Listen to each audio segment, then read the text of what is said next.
The number of patients being treated for COVID in England's hospitals is now higher than it was at the previous peak in April this year.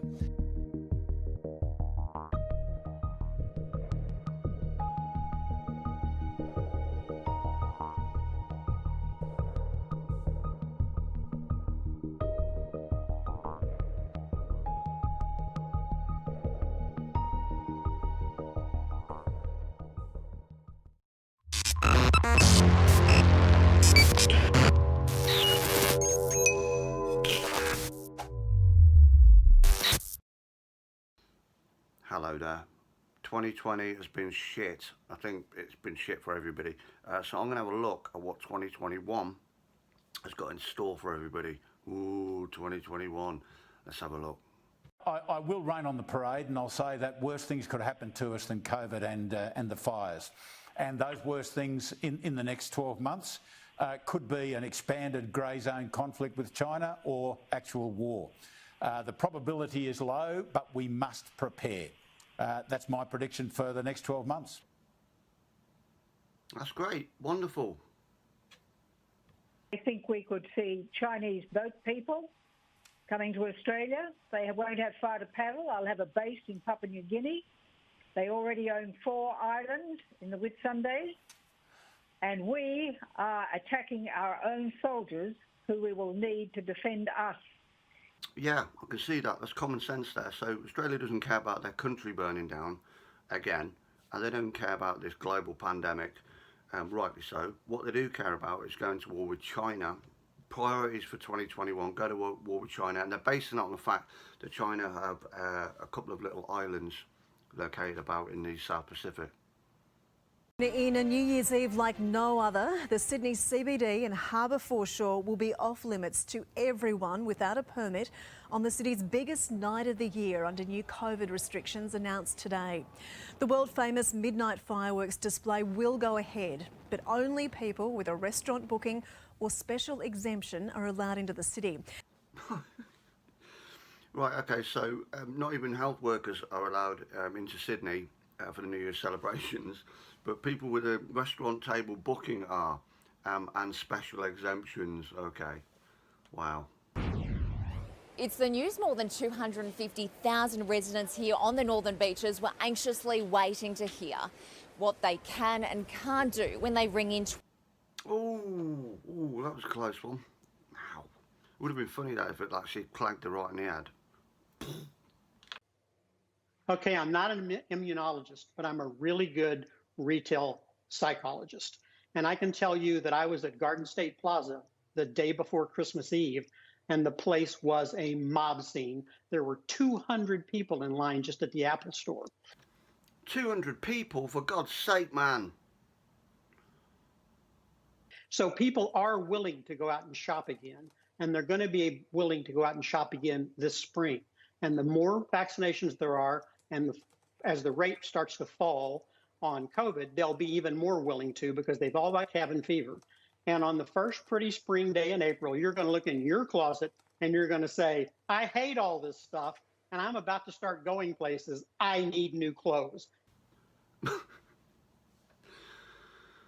That there's the American way, isn't it? Consume, consume, consume. Doesn't matter if your house is burning down. We'll worry about the house later. Let's get the credit cards out. Get consuming. We need new clothes. Don't worry about them. New clothes. Consume. Buy. Spend. My God. Hi, I'm Gary from Circle Furniture. Okay, good news. It's time to catch up with Gary from Circle Furniture, and we're going to find out what he's got in store, literally, in his January 2021 sales. Woo! And I'm excited to announce that our January sale is here.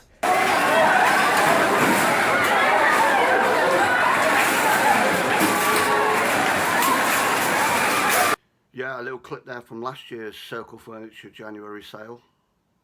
I'm going to give you some of the details that can help you save a lot of money.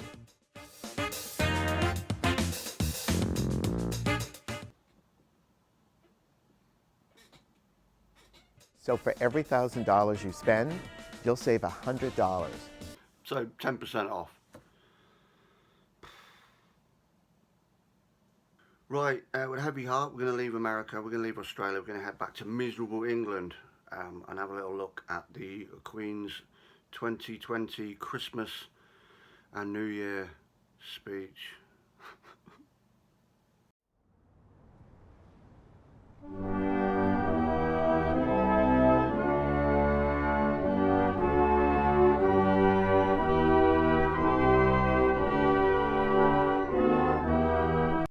Every year, we herald the coming of Christmas by turning on the lights.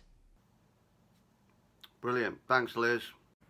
And as the Bank of England have said this morning, shit. The economic recovery has slowed.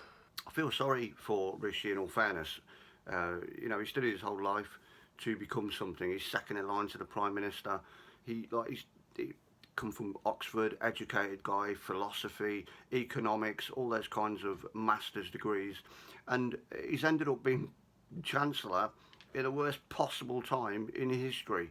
So I've got to feel bad for him. He's struggling like the rest of us. I know he's going to go home tonight, you know, to quail eggs and caviar. Awful, awful, poor guy.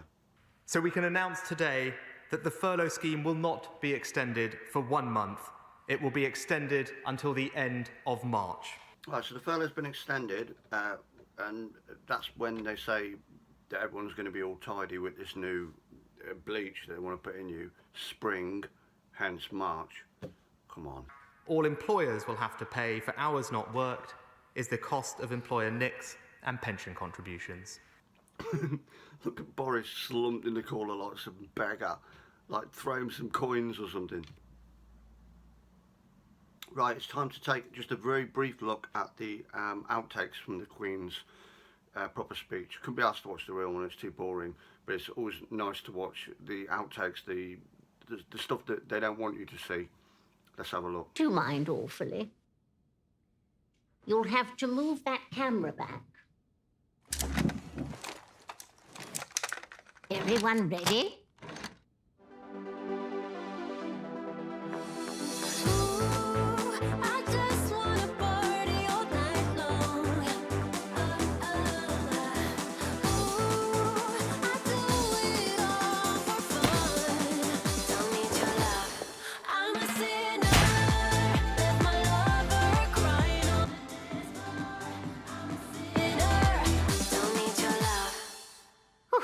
If that doesn't get me on Strictly, I don't know what will. Thank you.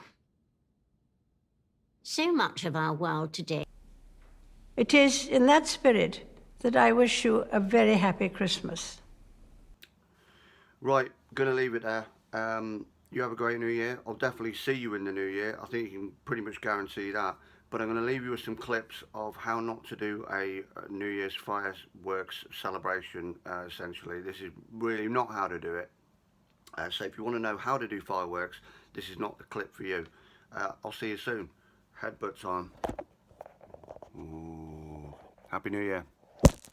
No!